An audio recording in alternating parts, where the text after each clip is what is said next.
Assalamualaikum warahmatullahi wabarakatuh.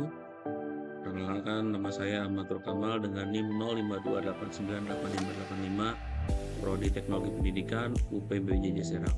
Kesempatan kali ini saya akan membahas atau menjawab tugas 3 mata kuliah Teknologi Pendidikan dalam pendidikan jarak jauh. Tugasnya adalah merangkum pertemuan 1 sampai 7. Di sini udah saya rangkum dan saya buatkan presentasi. Ya. Oke, baik, kita presentasikan.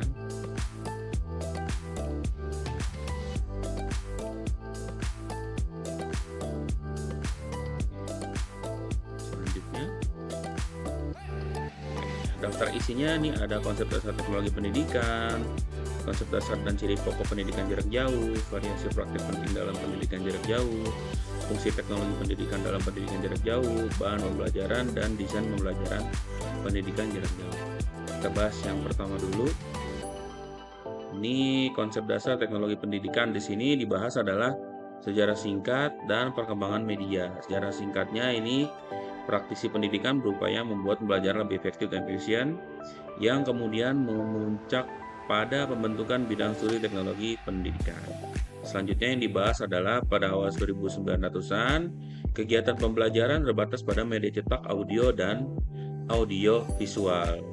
Kemudian berkembang dengan penggunaan siaran radio, televisi, dan baik dalam pendidikan formal ataupun non-formal.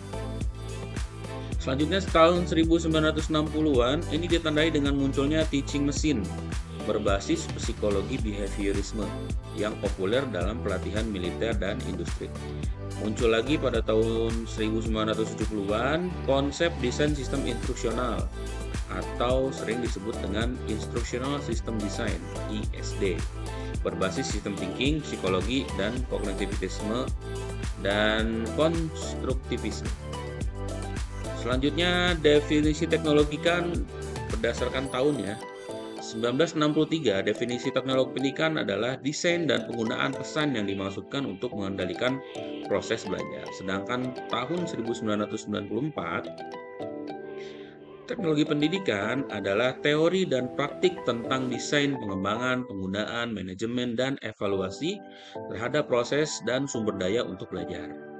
Nah, sedangkan untuk pengertian tahun 2008, teknologi pendidikan diartikan sebagai studi dan praktik etis dalam memfasilitasi belajar dan meningkatkan kinerja melalui penciptaan, penggunaan, dan pengelolaan sumber dan proses dan sumber daya teknologis secara tepat guna. Ini untuk yang pertama. Selanjutnya kita ke materi yang kedua, konsep dasar dan ciri pokok pendidikan jarak jauh. Nah, sejarah pendidikan jarak jauh itu muncul pada tahun 1900-an. Dikenal juga sebagai pendidikan korespondensi yang secara historis berasal dari Eropa, khususnya Swedia pada tahun 1833 dengan memanfaatkan media pos. Lalu ciri-ciri pokok pendidikan jarak jauh, yang pertama dilaksanakan melalui institusi bukan studi sendiri atau self-study. Yang kedua, adanya keterpisahan geografis atau keterpisahan peserta didik dengan pengajar. Ya, pengajar dengan muridnya terpisah. Yang ketiga, terjadinya komunikasi interaktif, saling berkomunikasi dalam satu ruang LMS misalkan, atau dulu tuh biasanya pakai Google Classroom waktu era-era COVID kemarin tuh. Terus munculnya kelompok atau komunitas belajar. Selanjutnya adalah istilah modern PJJ. Sejalan dengan perkembangan teknologi komunikasi dan informasi, istilah-istilah baru bermunculan seperti e-learning. Kalau e-learning tuh seperti kita belajar di sebuah website ya. Kayak contohnya website yang ada atau disediakan oleh universitas terbuka. Itu dimana kita belajar tutorial dari 1 sampai 8. Itu ada di e-learning. Yang kedua, online learning. Yang ketiga, belajar maya atau virtual learning. Selanjutnya adalah online learning, flexible learning, mobile learning, dan hybrid learning, serta blended learning. Istilah-istilahnya banyak. Tapi intinya itu adalah istilah-istilah modern dari pendidikan jarak jauh. Kita ke berikutnya, variasi praktik penting dalam PJJ. Ya. Variasi pembelajaran itu ada 3 macam ya, online learning, e-learning, dan hybrid learning atau blended learning. Kalau online learning itu pembelajaran melalui internet yang berbentuk pengalaman belajar melalui interaksi dengan multimedia berbasis teknologi. Kalau e-learning, proses belajar yang melibatkan penggunaan seluruh alat-alat elektronik. Kalau hybrid learning atau blended learning ini menggunakan dua pendekatan sekaligus, yaitu tatap muka dan online learning. Nah, ini nih yang sering digadang-gadang menjadi pembelajaran PJJ era ini gitu ya. Selanjutnya perbandingan pendidikan biasa dan pendidikan terbuka atau pendidikan jarak jauh. Pendidikan jarak jauh atau pendidikan terbuka cenderung lebih fleksibel dibandingkan dengan pendidikan biasa dalam beberapa variabel. Pertama, persyaratan peserta, kedua, registrasi dan proses belajar, yang ketiga, pendekatan belajar.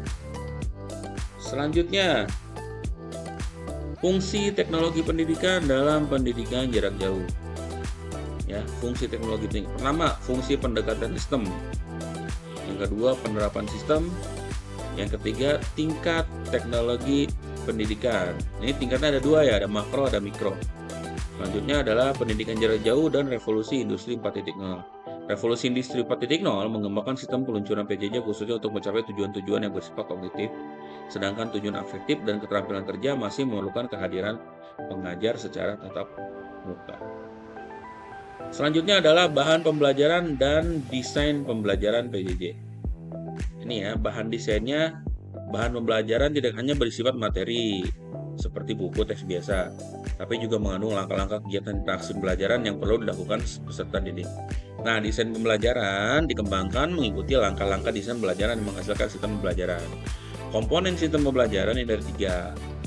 Ya, yang pertama bahan pembelajaran untuk peserta didik dan pengajar.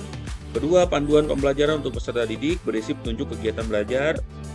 Yang ketiga, pedoman pembelajaran bagi pengajar, berisi cara menggunakan bahan dan memfasilitasi peserta didik. Yang terakhir ada penilaian hasil belajar. Konsep penting dalam penilaian adalah validitas, mengukur apa yang harusnya diukur, dan reliabilitas, konsistensi atau set test.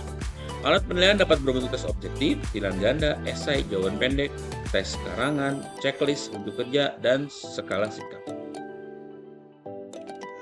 Itu adalah 5 hal yang dibahas atau yang bisa saya rangkum dari pertemuan 1 sampai pertemuan 7. Kalau ada kurang-kurangnya saya mohon maaf.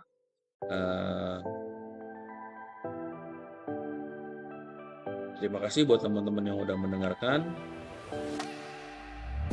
Assalamualaikum warahmatullahi wabarakatuh.